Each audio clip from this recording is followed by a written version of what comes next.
చెదను.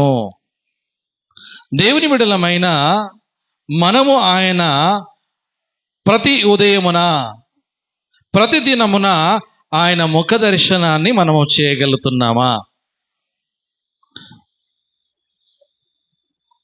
ఆత్మీయులైనా ఎవరైనా సరే దేవుని ముఖ దర్శనాన్ని మనం చేయాలి. నేను మొదటి విషయాన్ని మీకు జ్ఞాపకం చేస్తాను. కీర్తన 5వ అధ్యాయం 7వ వచనం దావీదు చెప్తున్నాడు.